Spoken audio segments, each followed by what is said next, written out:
Welcome to Talks with Tracy, with certified hypnotherapist, life coach, and licensed mental health professional, Tracy Claremont. Tracy will share her healing journey and explore the many meaningful alternative healing methods in our world today that will support you in doing your own deepest emotional healing. So please welcome the host of Talks with Tracy, Tracy Claremont. Let the suffering end and the healing begin.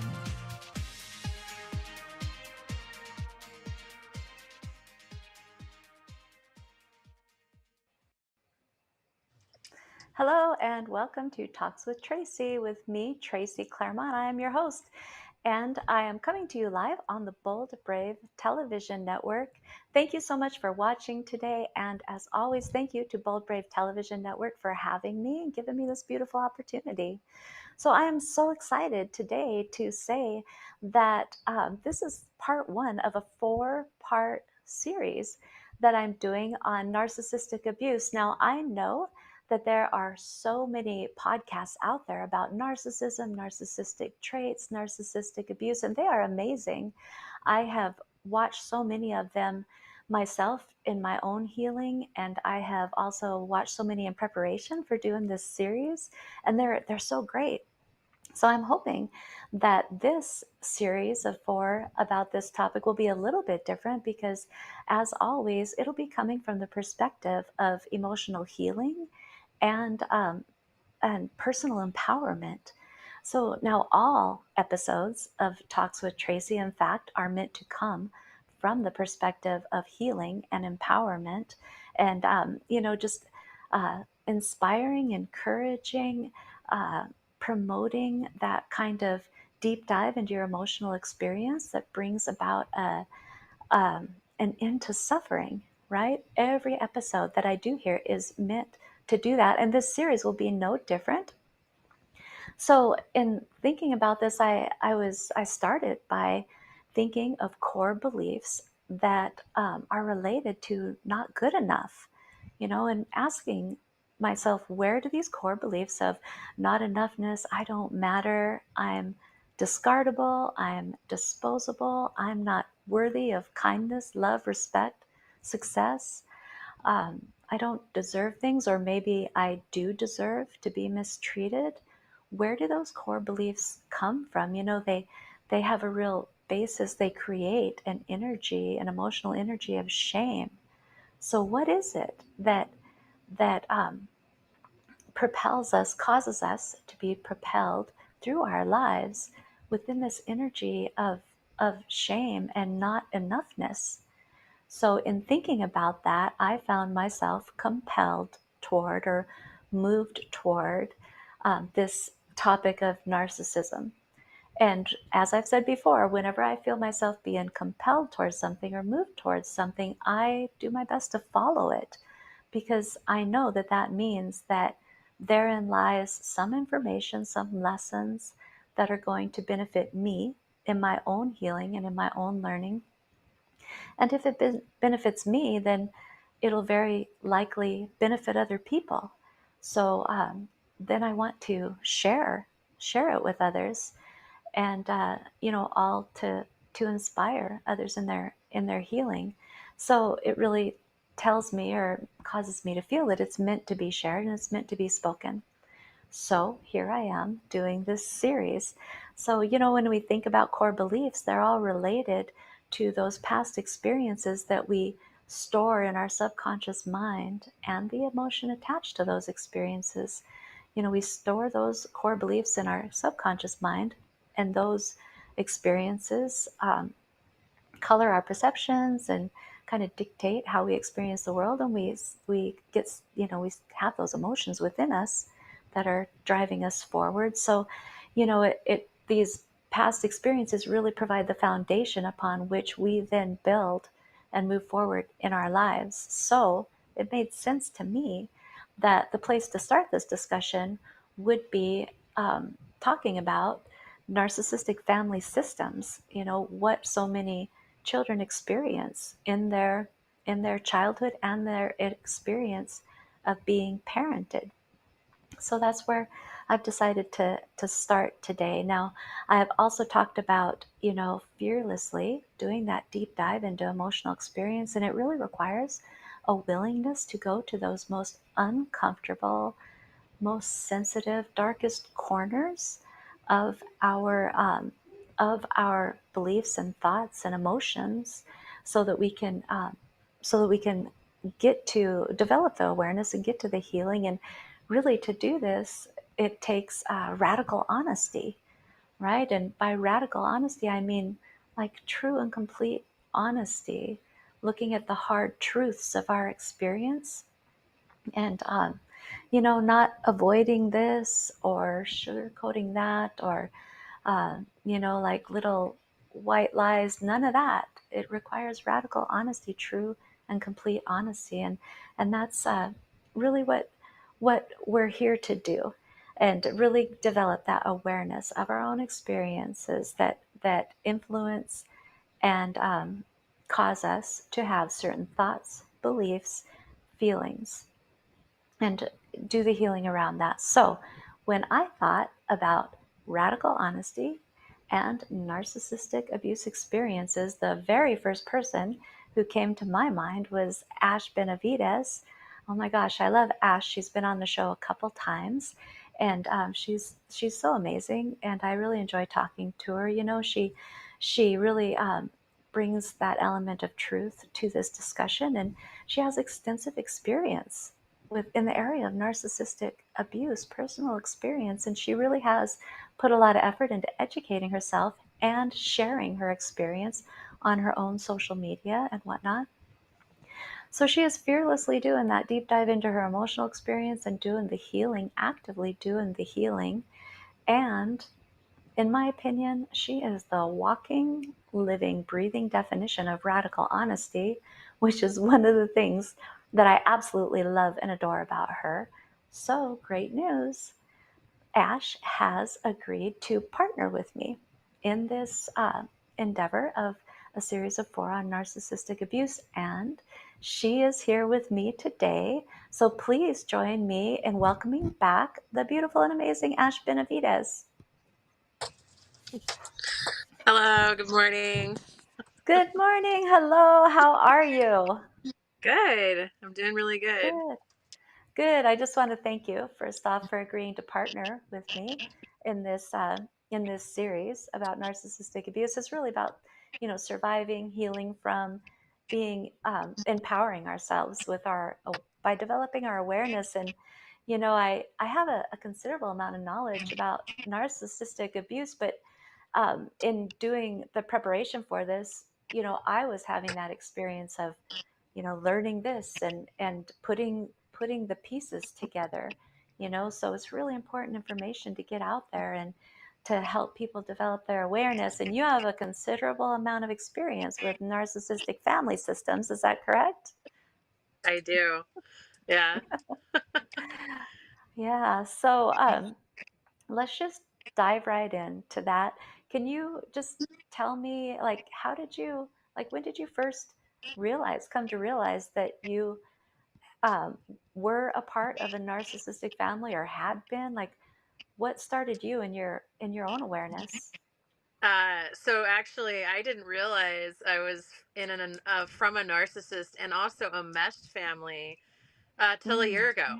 So my entire life, I was, that my story with my family is I wrote them off years ago, but I never understood mm, why. I never understood why I kept running away as a young child. Um, but I just remember, like, before you learn about narcissism, if you're not educated in what they're like, you just sort of have general terms like, oh, my dad's an a-hole. Like, he's controlling. He's, I don't know mm, I don't want anything to do with this person. You just, that's what you kind of come to that. But once I started learning about like the actual narcissist, which was later in life, the light bulbs all went off. And what mhm, happened was I called my brother in Korea and I said, I think our dad's a narcissist, because I had read all these different things, the different types, the behaviors they do. And I was reflecting on my life, just like, Mhm. wait, my dad did this. And so that's when I learned, was about a year ago. Um, Mm. which So I was love what you're it was a saying. lot.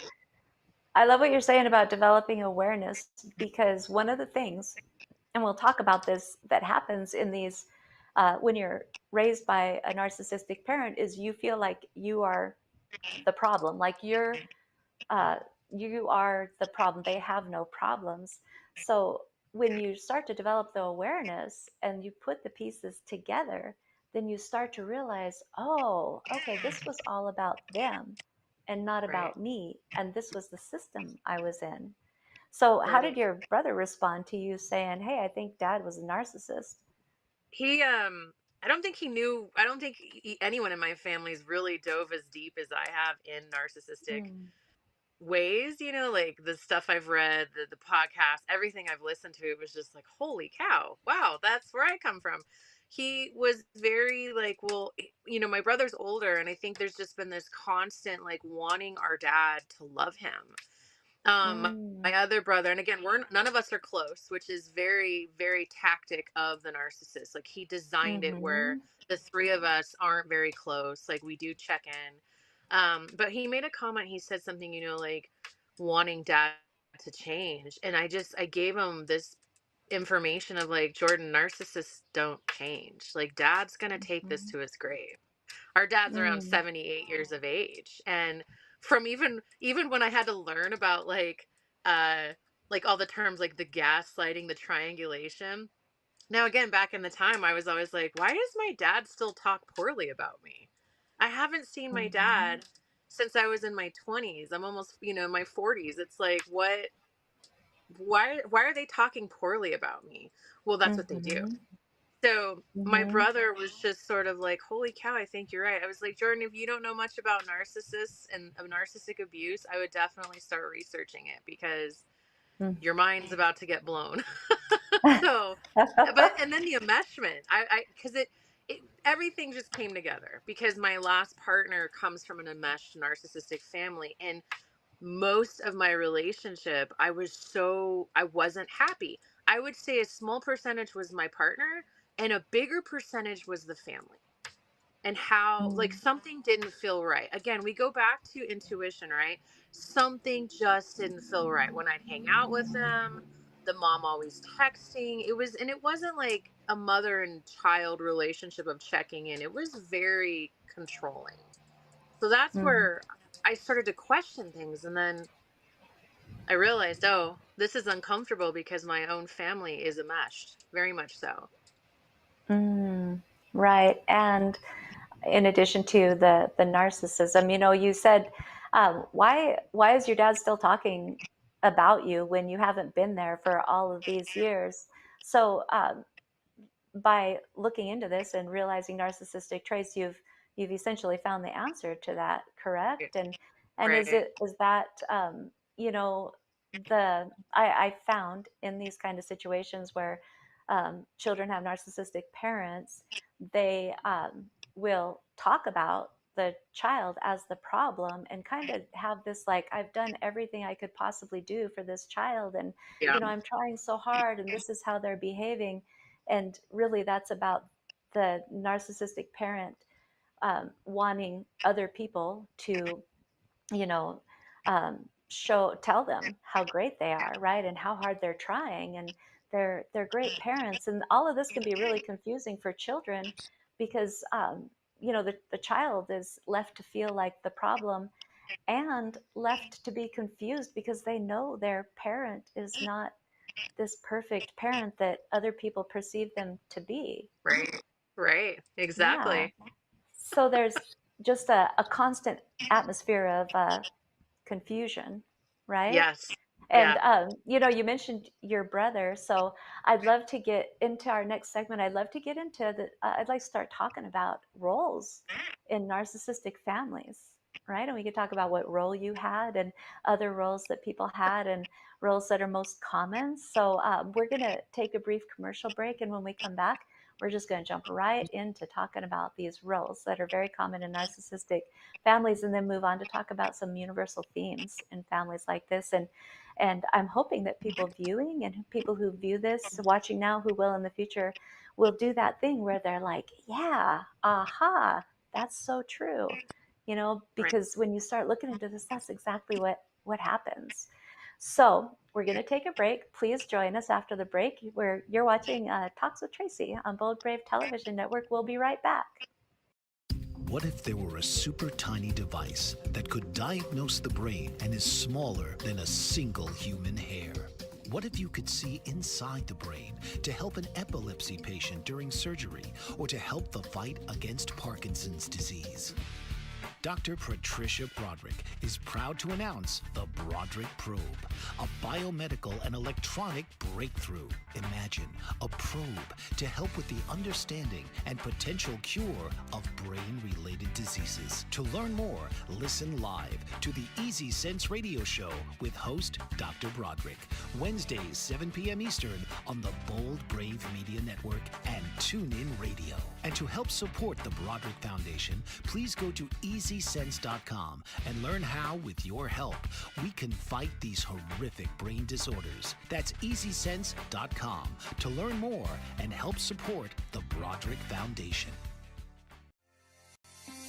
Author, radio show host, and coach John M. Hawkins reveals strategies to help gain perspective, build confidence, find clarity, achieve goals. John M. Hawkins' new book, Coached to Greatness, Unlock Your Full Potential with Limitless Growth, published by iUniverse. Hawkins reveals strategies to help readers accomplish more. He believes the book can coach them to greatness. Hawkins says that the best athletes get to the top of their sport with the help of coaches, mentors, and others. He shares guidance that helps readers reflect on what motivates them.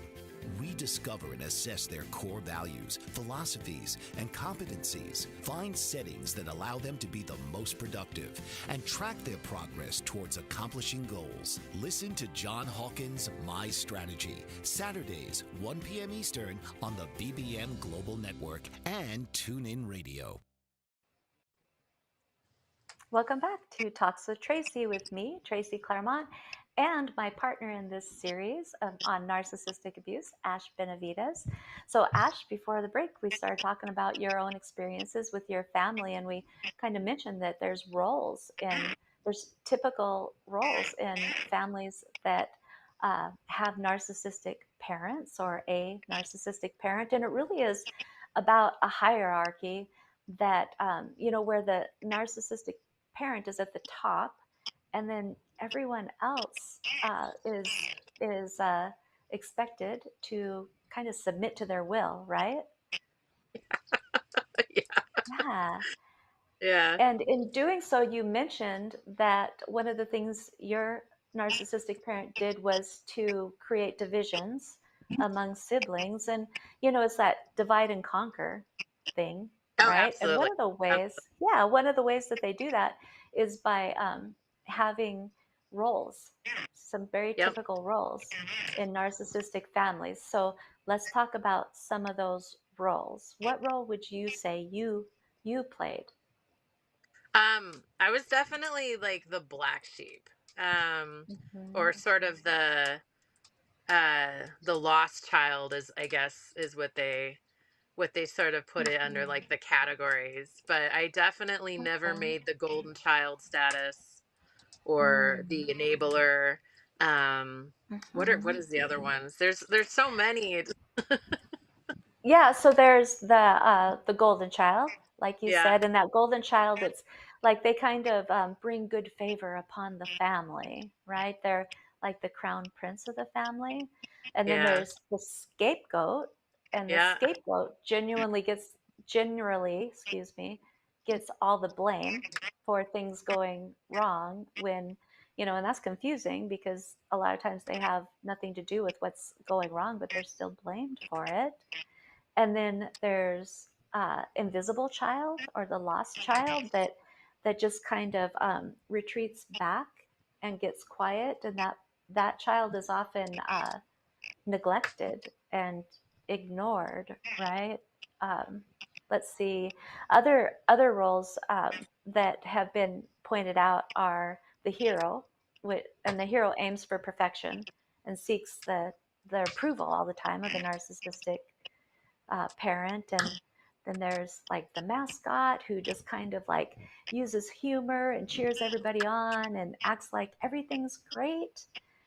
And then there's the enabler. And I would say a lot of times the enabler is the partner to the narcissistic parent, right? A lot of times the enabler is actually the adult in the Right. picture, but it can be the child as well. And that's basically, the person who minimizes, denies, um, rationalizes Right. to kind of create this picture of a perfect family. So those are a lot of the roles that most people speak about when they're talking Right. about narcissistic families. And I think it's a nice little exercise when you're putting the things together, like the pieces together, to say, like what role was I? And then it's important to remember that those roles can change, Right. right? Because Absolutely. what happens if you hold a narcissistic parent accountable? Oh, they don't like that. I did that. I was the one. I, Mm. I was definitely the child that did that. So, Hmm. um, and I saw in my family, like my stepmom was definitely the enabler and the hero. You know, it was this sort of, my dad was Hmm. very successful. Like he could do no wrong. The society in a larger way, like thought he was this great guy. My brothers swapped roles a lot. I mean, they're twins, but it was like the golden child, and who was going to be what, who was going to be praised next. And I mean, at a young age, I was very like, I mean, unfortunately, in my very young mind, I swore a lot, and I definitely was like, this is all BS. I was like, there's something wrong with this family, and I don't know why I'm a part of it. Um, Mm. so I never got like I mean there was moments where I felt like I wanted my father's praise and connection, but I was never close to my dad ever, even as a small child. Mm. So In fact, now he lives I think there a memory of I that. I just want to interrupt you for a minute. I think it is a very common experience for children raised by a narcissistic parent to, as they go into their adulthood, to feel like, first off, no connection to their parent, but also like they don't know that parent. Right, I've heard people say, I don't even know him. I don't know what to say to him, even to have right, a casual conversation. And I think that's very interesting, not knowing your parent that, you've experienced for 18 years of your life. right. Yeah, I definitely didn't know my dad. I mean, they worked a lot. He had his own company, but like just the underbelly of our family was really bizarre and very controlling and weird. And, one of the things that made the most sense to me was realizing there was a memory for my dad that at 5 or 6 years of age, I didn't want anything to do with him. He tried to pull me Mm. close in a pickup truck and I pushed him away. So even as a small child, I knew something wasn't right. And you didn't trust it, right? Your intuition was saying, not safe, don't trust. Exactly. Yeah, and I wonder if that's not related to the difficulty of, um, or the lack of genuine connection that, children need from their caretakers. They need Right. somebody to be connected, attuned, pay attention. Those are the things that build connection, and when you don't feel that, it doesn't feel safe. Right. Yeah. Yeah, it definitely was I think again, I really didn't. I was the one child that just knew something was wrong, even as a young girl, and I didn't like it. I didn't feel comfortable there. I didn't know what it was, but I Hmm. knew enough to know I didn't want to be a part of it. Did you know it So that wasn't was, about you? somehow I did. Somehow I just Hmm. thought, like, it was a contradiction because I wanted my father's approval, but I also feel like I knew I wasn't going to get it.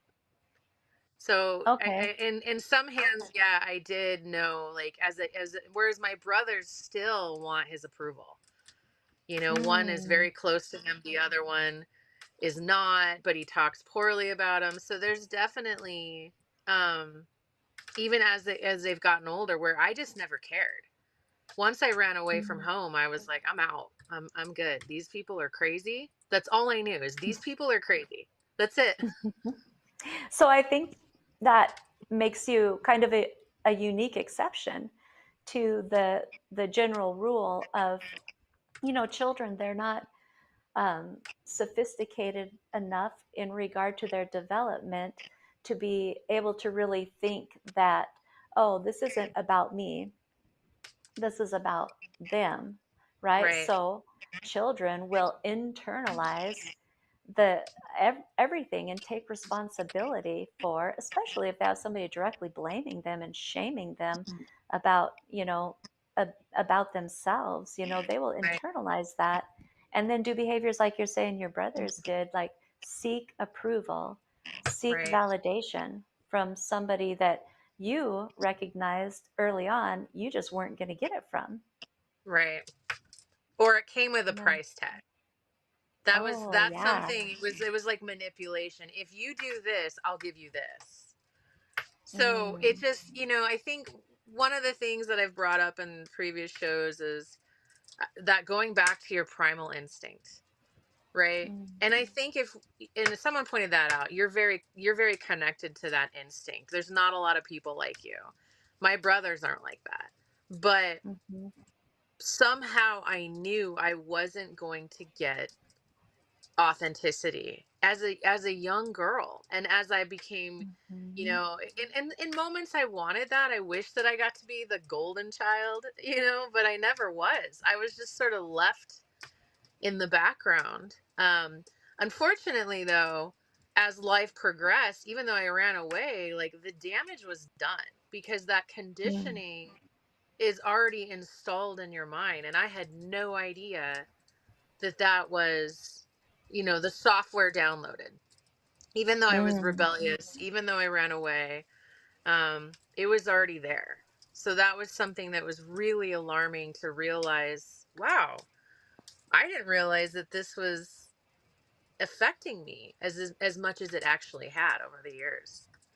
Right. Yeah. It was in your subconscious mind and it was moving you forward. And this is why we talk about the importance of honestly looking at your experiences and the emotions so that you can develop the awareness and work on that. But a lot of, I mean, myself included, I went through so many years of just having no awareness of what I was living. And Right. it took me getting to like a breaking point to actually step back and say, whoa, this has to change, which is very common, that broken open moment for people. And that's why, that's the intention of this program, to be helpful, to like provide some education and say, hey, this is what happens in these kind of families. Like, what role did you play? And you can Right. really start thinking. And you said that roles can shift and change. I know that a child can be the golden child when they're doing what the narcissist wants them to do. And the minute they step out of that and want to do their own thing or challenge the narcissist, they fall right back, or they fall into a very different role, maybe the scapegoat role or something like that. But yeah, just recognizing these patterns and having like what you and I call those aha moments is important. Right. So it's already time to take another break. When we come back, I'd love to talk about some universal themes in narcissistic families that are so common, and I know that you've experienced as well. So we are going to break for a commercial. You're watching Talks with Tracy on Bold Brave Television Network. We will be right back.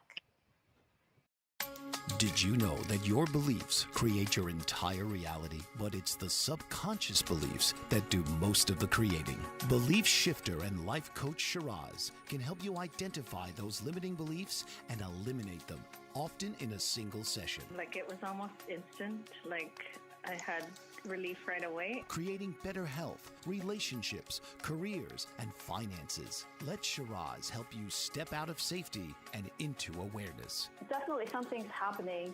It's like a flow inside. It feels good. Whether in person or online, Shiraz provides personal coaching, belief shifting. Visit Shiraz at energeticmagic.com or call 416-529-7429.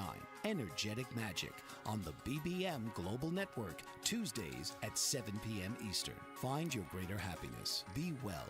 Be aware. Be magical. Are you struggling to care for elderly parents or a spouse? Do you wonder if being a caregiver is making you sick? Are you worried about taking time off work to care for elderly parents and balance work, life, and caregiving? Has caregiving become exhausting and emotionally draining? Are you an aging adult who wants to remain independent, but you're not sure how? I'm Pamela D. Wilson. Join me for the Caring Generation radio show for caregivers and aging adults, Wednesday evenings, 6 Pacific, 7 Mountain, 8 Central, and 9 Eastern, where I answer these questions and share tips for managing stress, family relationships, health, well-being, and more. Podcasts and transcripts of The Caring Generation are on my website, PamelaDWilson.com, plus my caregiving library, online caregiver support programs, and programs for corporations interested in supporting working caregivers. Help, hope, and support for caregivers is here on The Caring Generation and PamelaDWilson.com. Welcome back to Talks with Tracy. With me, Tracy Claremont, and my partner in this series, Ash Benavides. We've been talking about narcissistic family systems, and we've been talking about roles that are very common, typical in these family systems. So, narcissistic parents, they really lack the basic traits that are needed to successfully parent children and raise healthy, psychologically healthy human beings. They lack self-awareness and compassion and patience and empathy. And children parented by narcissistic parents, they often grow up, not always, but they can grow up to be adults who struggle with self-blame and self-doubt and feelings of not being enough. Now, not all narcissistic parents are the same, but there are some universal themes that exist in parenting done by narcissists. And I wanted to talk about a few of those with you today, Ash.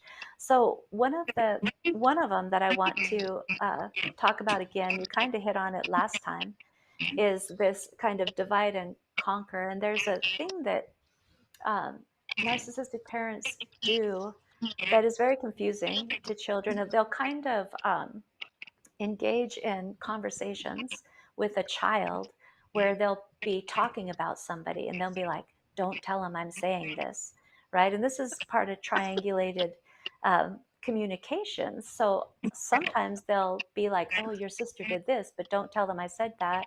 Or they'll say, talk about the other parent, and they'll kind of be this victim-y person when it comes to the other parent, and they'll be saying things to a child that you shouldn't say to a child about their other parent, right? And it really creates this confusion and chaos and a weird mistrust. Have you ever experienced that?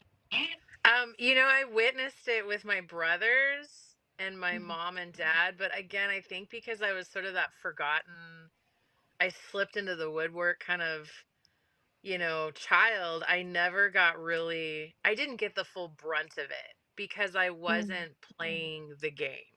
If we look at the right. narcissistic family, it is like a game of chess.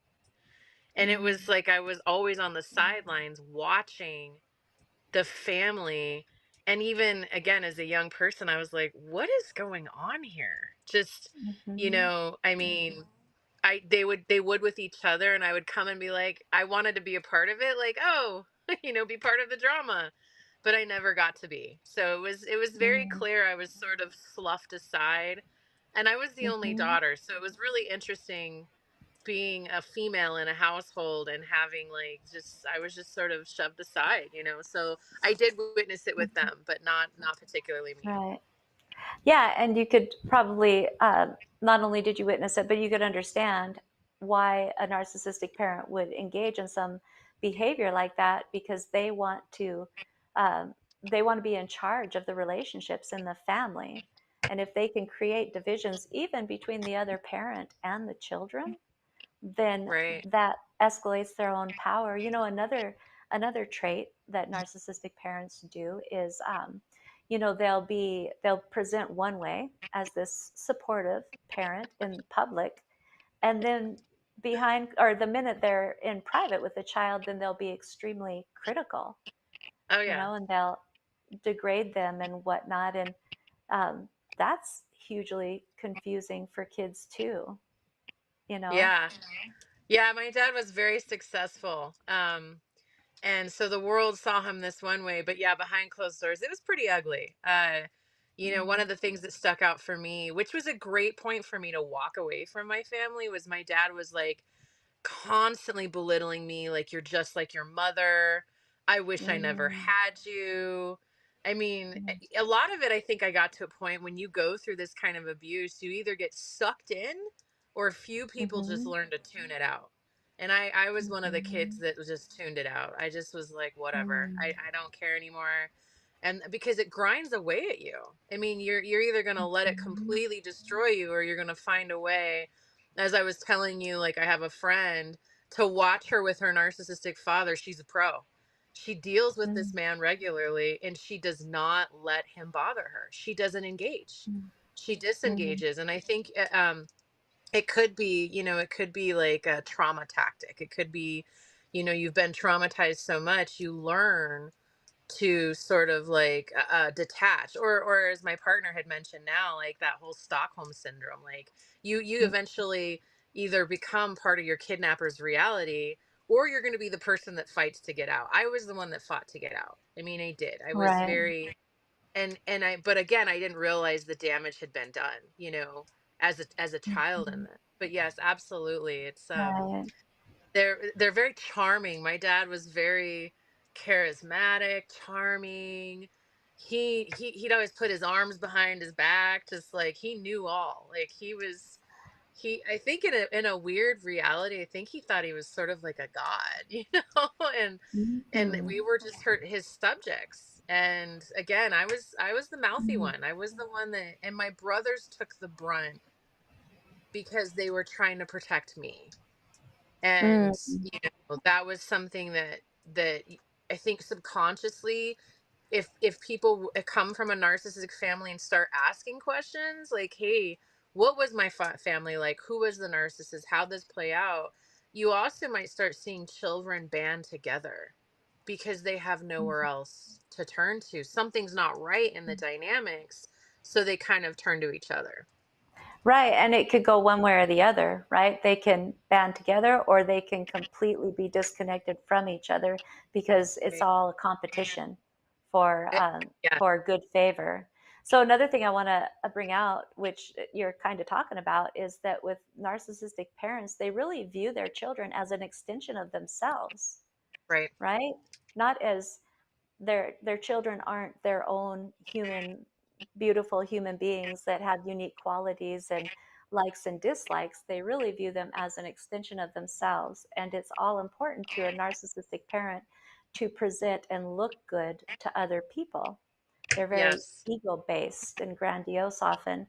So they want their children as an extension of themselves to look a certain way, to make them look good, which Right. puts all sorts of pressure on a child. And if you don't live up to that expectation, it can cause you to feel internalized and feel really horrible about Right. yourself and not good enough, and it can cause depression. It can cause anxiety. Depression and anxiety can lead to, very unhealthy coping skills. I work with families and children who have narcissistic parents, and um, and I've experienced things myself where depressed kids who are hating themselves because they have learned that they are the problem. They cut on themselves. Yeah. Um, they turn to substances to numb themselves. I mean, a lot of things can happen within this, and it can be so, so destructive. And like you're saying, they might not even realize where all this is coming from, but it'll be Correct. acting out behaviorally. Oh, I did all that too. Again, I think there was like there's those I became my own friend. It was bizarre because I was cutting on myself. I was so screwed up that I Mhm. had to find my way out of stuff by myself. Or my imaginary Mhm. friends in the forest were like the ones that helped me become strong enough to like I can still remember like running away, contemplating running away at 12 years of age. 12 Mm. because Wow. something didn't feel right in this household. And like like you're saying, like radical honesty, and it also is like Mhm. fearlessness to face something. And yeah, I did Mhm. it young, so I think a lot of people will say that, oh, you're brave, and they're further in life and haven't been able to do that. But I think life has shown me it was constant let go and Right. running away. Like, A lot of people, like you're saying about your friend, a lot of people don't put the pieces of the puzzle together until they're into their adulthood and they have a little distance from that narcissistic parent. They're not like so sucked into the living it out daily that they can start to see and start to be radically honest about that relationship, and then start to set limits around that, distance themselves. Maybe some people will want to hold their narcissistic parent accountable for the behaviors and the psychological damage they've done, which usually ends up in the narcissistic parent completely writing you off, right? Because they're not about acknowledging the damage they've done to anybody, because they don't do any wrong. But often you're right, that comes, you were early on in your childhood seeing some of these things. For most people, they really see things well later. into their adulthood. Yeah. Yeah. And And I think it was from extreme abuse. I mean, really, it was very extreme. I think in modern society, if people were involved in my household, they would have saw what was going on. But Mhm. I think that was the difference between me even my and my brothers is I didn't fit in. So if you don't fit in and you're the lost child, I mean, it'd be great to find other people that are aware they come from narcissist families and what their role was. Because I imagine if you're a Mhm. golden child, you're gonna stick around. You're like, oh, this is Mhm. great. I get all the attention. I'm favorite. I'm loved. But I was forgotten. It was like watching a movie, and I Mhm. never got any of these other roles. It was like I wasn't wanted. So I sort of was like, well, if I'm not wanted, I'm leaving. So it's And like, I think there's not any role in the narcissistic family that is that feels good or right, people benefit from, right? Because even the golden child has that much more pressure on them to behave a certain way and achieve, right? And that golden child may be left with that narcissistic parent in adulthood to care for them, right. and that may not be the best position to be in either. So I will we're gonna. Oh, say go that ahead. what I'm witnessing in my own family, because I do talk to my brothers here and there, is the one brother that was like more golden child. I mean, the two competed for it. It was like the roles swapped between my brothers, and I was just out for birds. But the one brother, I mean, if you even saw this, I see him like my dad. He's Oh, literally a narcissist. And mm, there's moments I've learned now because I'm so educated, like I'm not going to tell this person they're a narcissist. I'm just going to quietly go into the night. But right.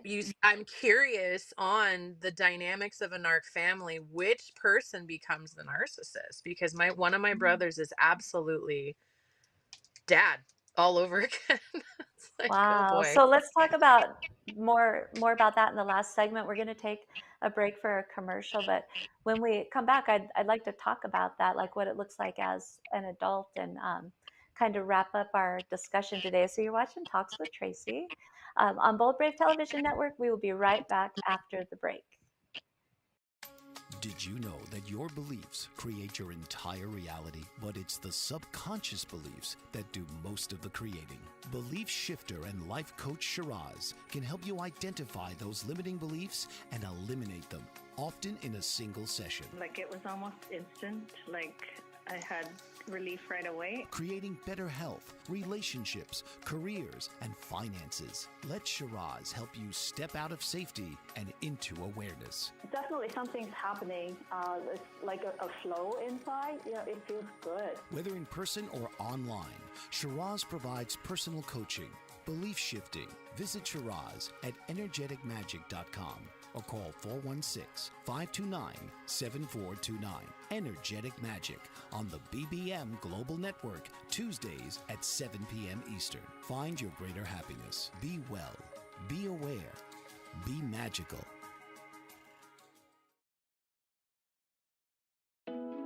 Are you struggling to care for elderly parents or a spouse? Do you wonder if being a caregiver is making you sick?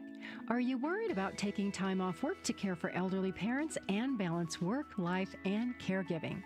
Has caregiving become exhausting and emotionally draining? Are you an aging adult who wants to remain independent, but you're not sure how? I'm Pamela D. Wilson. Join me for the Caring Generation radio show for caregivers and aging adults, Wednesday evenings, 6 Pacific, 7 Mountain, 8 Central, and 9 Eastern, where I answer these questions and share tips for managing stress, family relationships, health, well-being, and more. Podcasts and transcripts of the Caring Generation are on my website, PamelaDWilson.com, plus my caregiving library, online caregiver support programs, and programs for corporations interested in supporting working caregivers. Help, hope, and support for caregivers is here on the Caring Generation and PamelaDWilson.com. Welcome back to Talks with Tracy with myself, Tracy Claremont, and Ash Benavides, my partner in this series on narcissistic abuse. We've been having a great chat today. And in the last segment, we were talking about kind of getting at outcomes of being raised by a narcissistic parent. And Ash, you were just talking about your brother who has really kind of taken on these traits of narcissism and has become a narcissistic person himself. And I just want to point out, like, there are several outcomes to this, right? Like, there's that outcome, of course.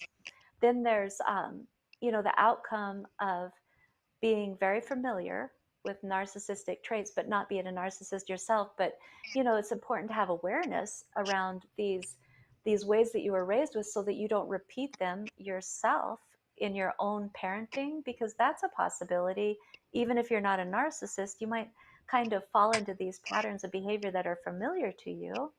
Or there's the other extreme, that parent that says, I was raised by a narcissist. I am never going to parent this way. I am going to be attuned to my child. I am going to show empathy. I'm going to listen to their emotional experience and support them. So, there's all different outcomes for this.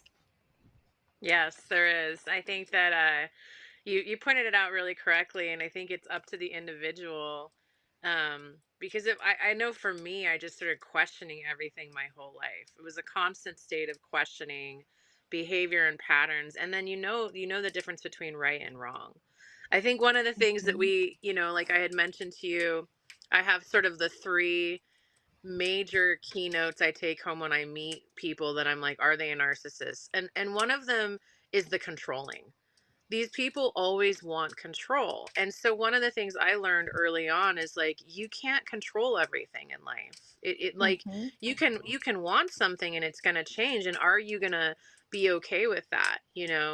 And my inspiration was, as I look back on life and not knowing what narcissists were, was all I knew is these people were not okay to not be like that, which is that's saying that the narcissist and empath come from the same trauma. So my empathy, which is not this great trait, comes from the fact I didn't want anyone else to see the type of pain, mental suffering I went through as a child, that no one should have to. So I went the other direction. But yeah, I think that that's something that you have to be very aware and mindful. Keynote is mindful. How am I walking in the world? How am I treating people? how am I telling people? And that's why I've always felt like the narcissist is very aware of what they're doing. They know what they're doing. Correct. I love And that point that you're making because that is exactly right. A narcissist is aware of their behavior, and it gets into, we'll talk a lot about shame next week, but it gets into this shame cycle for the narcissist where they behave poorly, they know it, they become ashamed, but they're not okay with going to that place within themselves. So they project that shame outward onto others, right? And they right. give that shame to other people. So absolutely, they are very aware of their own behaviors.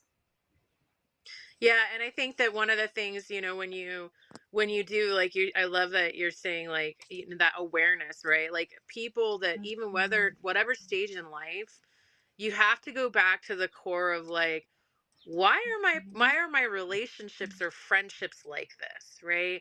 And that's the Mhm. only reason why I realized, oh my gosh, you come from a narcissistic family. This has been installed in your mind as an early child without even realizing it. I mean, it's Mhm. and those patterns can just come out from, and not everyone that keeps Right. being with narcissists, I mean, most of my friends, most of my partners, they're narcissists. I was their slave. I was just like their little like cheerleader. And the only reason why I finally got to that point of clarity was researching narcissistic abuse, what they do, Mhm. why they do it, where does it come from. Right.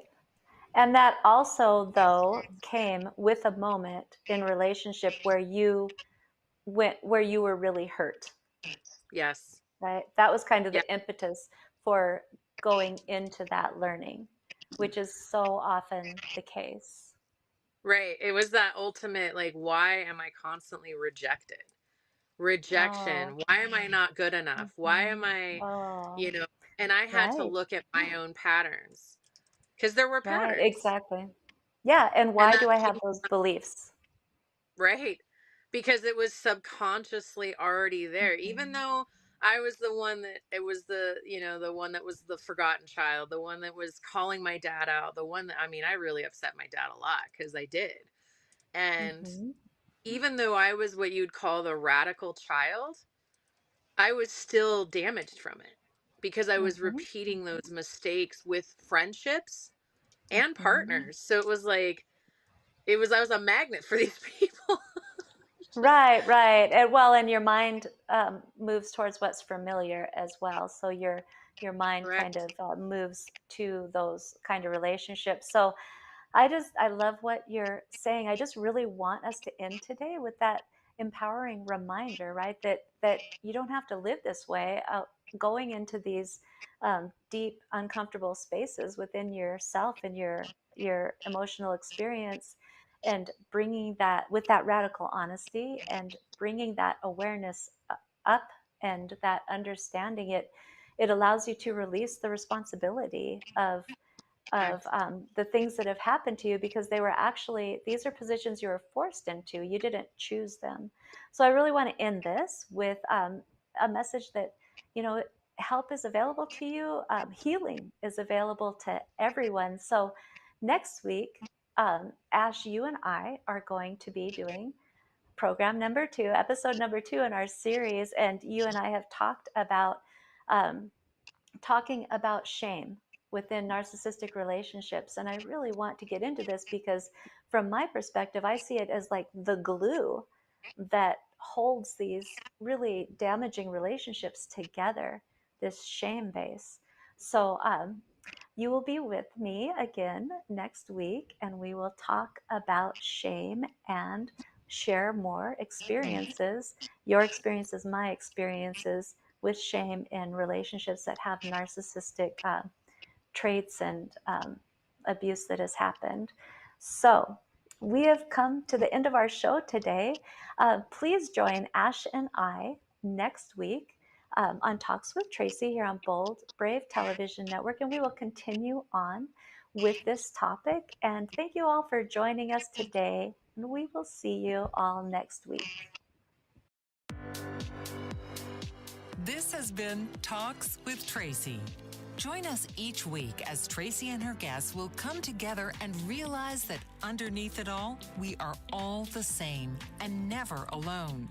So join us each week and let Talks with Tracy be your safe place to land in your healing journey. Right here, Thursdays, 11 a.m. Eastern on the Bold Brave TV network.